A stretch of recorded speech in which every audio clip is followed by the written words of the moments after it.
Développement local, le CIRAD investit la commune d'Abobo. L'ONG a procédé à l'investiture de ses représentants locaux.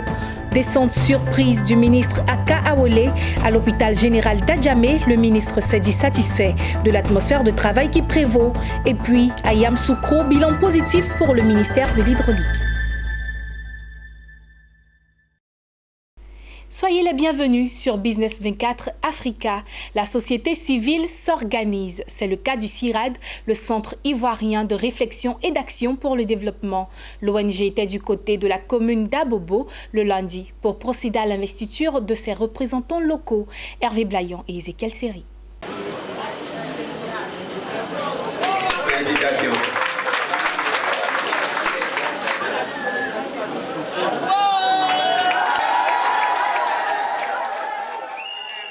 Ils sont désormais les représentants locaux du CIRAD, le Centre ivoirien de réflexion et d'action pour le développement.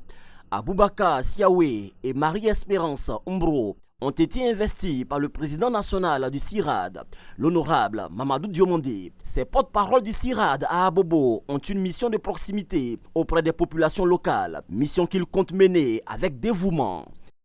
Je suis très honoré de la confiance que vous m'avez faite.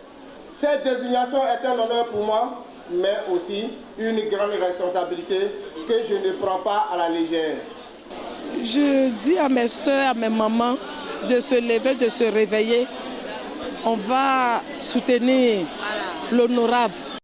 Au cours de cette investiture, le président du CIRAD a fait don de pagne aux femmes et de matériels médicaux à des riverains et à des centres de santé de la commune d'Abobo. Une bouffée d'oxygène pour les bénéficiaires. Je suis affronté à de nombreuses difficultés avec mes femmes d'Abobo parce que les recours, c'est nous. Nous avons des petits centres. Les nuits, on a des difficultés pour faire déplacer les femmes. Pour le président du CIRAD, toutes ces actions visent à contribuer au bien-être des populations.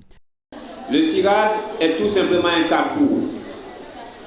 Un carrefour où viennent se croiser des personnes qui sont en difficulté, des personnes nécessiteuses, des personnes qui ont besoin de soins, des personnes qui ont besoin d'équipement d'une part, et de l'autre, des personnes qui peuvent, un temps soit peu, se départir de leur confort quotidien, sortir du confort de leur salon pour tendre la main aux autres. Prochaine étape de la tournée de proximité du CIRAD en faveur du développement local, Yamoussoukro, la capitale politique de la Côte d'Ivoire. Dans le cadre de ses visites inopinées, le ministre de la Santé et de l'Hygiène publique a débarqué le lundi à l'hôpital général d'Adjamé. Une présence surprise pour s'enquérir des réalités de travail du personnel soignant et de la qualité des soins administrés aux patients. Le ministre a dit être satisfait de l'ambiance qui prévaut dans cet établissement sanitaire. Le reportage d'Emmanuel Bonzo et Marie Seri. À l'hôpital général d'Adjamé, Aka Awole est allé surprendre le personnel de santé. Le ministre a visité chaque service du centre pour s'assurer de la présence effective des agents à leur poste de travail. Il s'est surtout imprégné des conditions de travail du personnel de l'établissement hospitalier.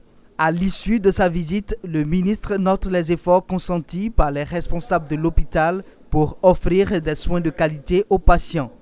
Ce que j'ai vu ici correspond également à un engagement de la part des agents de la santé.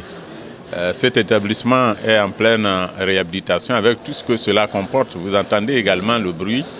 Dans ces conditions, le personnel ici ne travaille pas dans des conditions normales. Cependant, le résultat qui nous a été donné de voir est celui d'un personnel qui est totalement engagé à donner le meilleur de lui-même.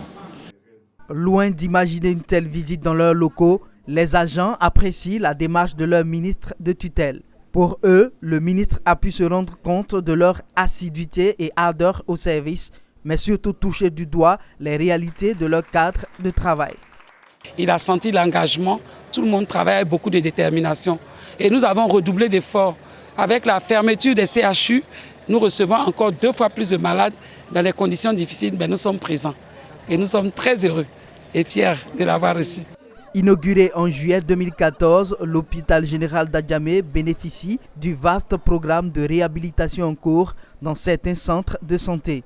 Des travaux pour rendre plus performant la qualité de services administrés aux populations. Et ces visites inopinées du ministre Aka Awele de la Santé et de l'Hygiène publique s'inscrivent dans cette voie impérieuse d'imposer la rigueur dans les établissements sanitaires. À Yamoussoukro, le ministère de l'Hydraulique a dressé le bilan de ses activités et réfléchi sur les stratégies à mettre en place pour atteindre 95% de couverture nationale en eau potable en 2020. Le reportage est signé Charles Kouagou et Hervé Blayon. Passer d'une couverture nationale en eau potable de 80% à 95% en 2020, un objectif fixé par l'exécutif ivoirien. Le ministère de l'Hydraulique a décidé de s'approprier cet objectif. Au cours des travaux de Yamoussoukro, les acteurs de l'hydraulique ont indiqué qu'en 2011, la couverture d'eau potable était de 64%. Grâce aux investissements réalisés par l'État dans ce secteur, il est passé à 80%. Pour poursuivre cette dynamique et atteindre la barre de 95% en 2020, le ministre Laurent Kaba a formulé quelques recommandations. Je souhaite que les directeurs régionaux, étant les représentants du ministre de l'Hydraulique à l'intérieur du pays, ils sont tous rattachés au cabinet. À ce titre, ils doivent faire un rapport trimestriel à l'ONEP avec ampliation au cabinet. De plus, je demande au directeur de cabinet, en collaboration avec le directeur des ressources humaines, de veiller à ce que un directeur régional ne fasse pas plus de 5 ans dans une circonscription.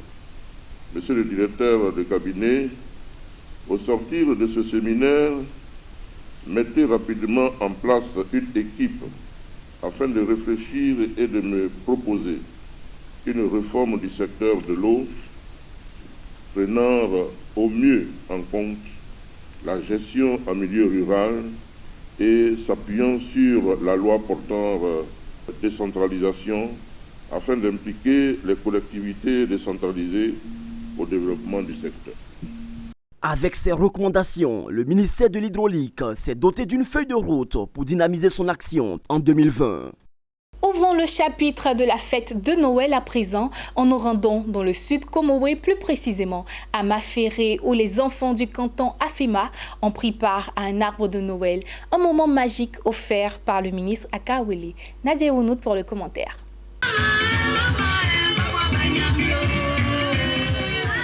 À Maféré, dans la région d'Aboisseau, les 11 villages du canton Afema se sont donné rendez-vous dans le village de Kwaokro pour l'arbre de Noël des enfants. À cette occasion, ce sont 1000 enfants qui ont reçu des présents offerts par le ministre en charge de la Santé, Dr Aka Awele, fils du canton, par ailleurs président du conseil régional d'Aboisseau.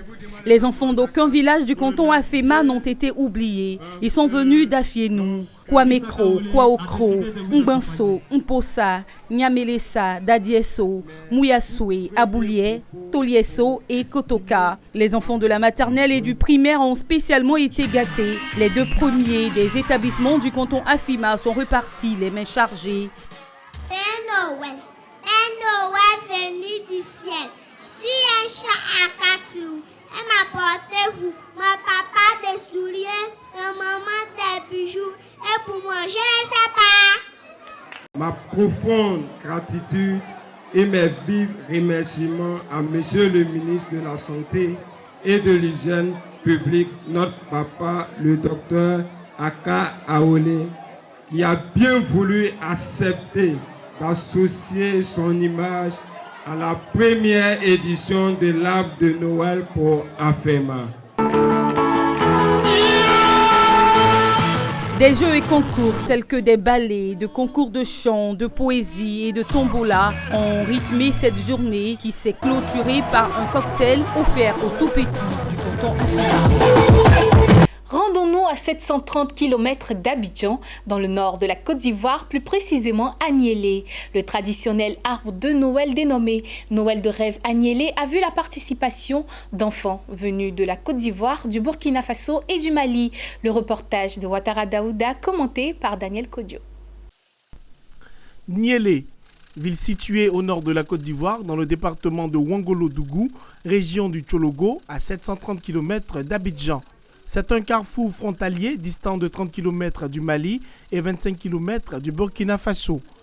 Le caractère rural de cette localité a un impact sur l'épanouissement des enfants qui n'ont pas accès aux commodités de la grande ville. C'est pourquoi pour l'édition 2019 de la Noël de rêve à Niélé, ils étaient plus de 800 enfants à participer à l'arbre de Noël.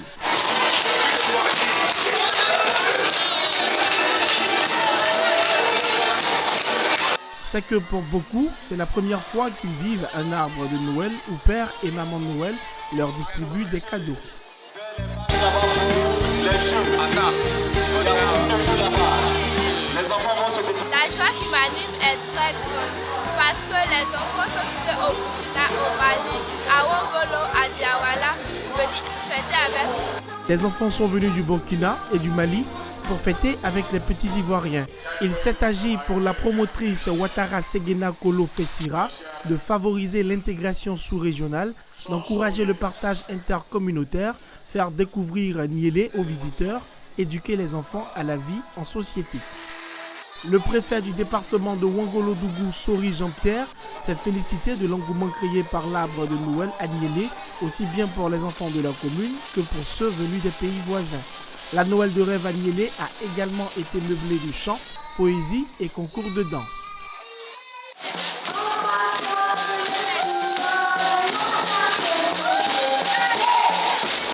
La Noël de rêve a été une initiative de l'épouse du maire de Niélé pour égayer les enfants.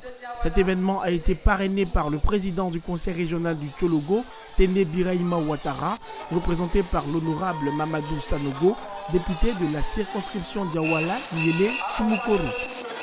Toujours dans le cadre de la célébration de Noël, le Rotary Club Mans-Cascade, en collaboration avec le Rotary Club Abidjan Golf, a fait don de jouets, de vivres et de non-vivres aux pensionnaires de la pouponnière de Mans à Zran-au-Pleu. Les détails avec Théodore Kanga.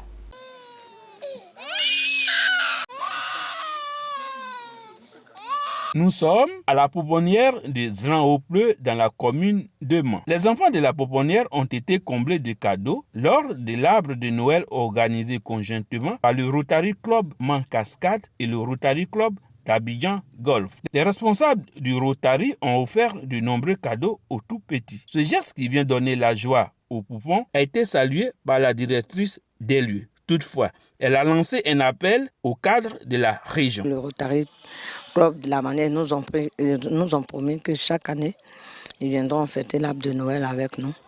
Le fait qu'ils tiennent la promesse, c'est vraiment, nous sommes très très contents pour ça. Et nous disons un grand merci au Rotary Club. Les bras chargés de cadeaux, les responsables du Rotary Club Mans, Cascade et Abidjan Golf ont tenu à marquer cette fin d'année leur solidarité aux enfants de la pouponnière de Zran-au-Pleu. C'est à l'unisson que nous avons décidé de soulager nos enfants à travers des dons en vivre et non vivre, comme vous pouvez le constater derrière moi.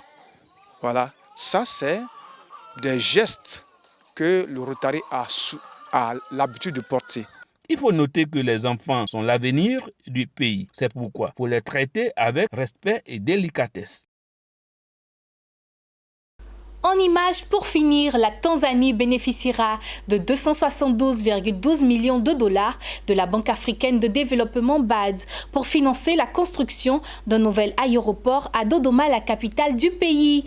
La nouvelle installation située dans le district de Salato devrait accueillir au moins 50 000 avions et 1 million de passagers par an, majoritairement des internationaux. Et puis, le Rwanda s'est engagé à mettre en place une banque verte dénommée Rwanda Catalytic Green Investment Bank. Cette banque a pour but de mobiliser du financement privé au profit de l'action climatique en interne et servir de hub en finance climat pour les autres pays. C'est la fin de cette édition. Merci de nous avoir suivis et très bonne suite de programme sur Business 24 Africa.